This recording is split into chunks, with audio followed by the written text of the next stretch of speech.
1 cup সুজি নিলাম, 1 cup দুধ নিলাম, যে কাপে সুজি নিয়েছি সেই মাপেই দুধটা নিলাম, দিয়ে দুটোকে ভালো করে মিশিয়ে নিয়ে আধ ঘন্টার জন্য রেস্ট হতে দেবো। তারপর ওই সেম কাপেতেই 1 কাপ জল আর 1 কাপ চিনি নিয়ে একটা রস বানিয়ে নিলাম।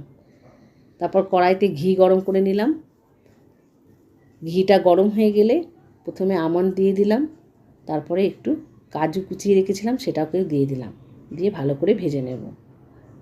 এগুলো ভাজার সময় ফ্লেমটাকে একদম লো রেখেছি যাতে পুড়ে না যায়। একটু কিশমিশ কুচো দিয়েছি, দিয়ে সেটাকেও ভেজে নেব।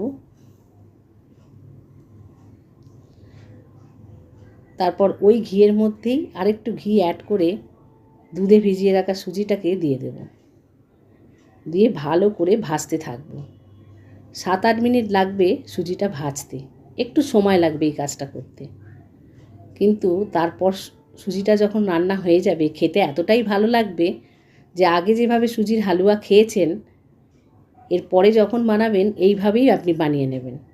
তারপর দেখুন একটু দানা দানা ছিল সুজিটা, সেই অবস্থায় গ্যাসটাকে অফ করে দিয়েছি, একদম অফ করে দেবে ফ্লেমটাকে। তারপর হাতার পেছন দিয়ে সুজিটাকে এইভাবে পিছন দিয়ে ম্যাশ করে নিয়েছি, একদম ম্যাশ হয়ে গেছে। তারপরে ড্রাই ফ্রুটসগুলো মিশিয়ে দিলাম, দিয়ে হালকা নেড়ে চেড়ে দিলেই সুজির হালুয়া রেডি। গরম গরম ঠান্ডা যেরকম খুশি খেতে পারেন।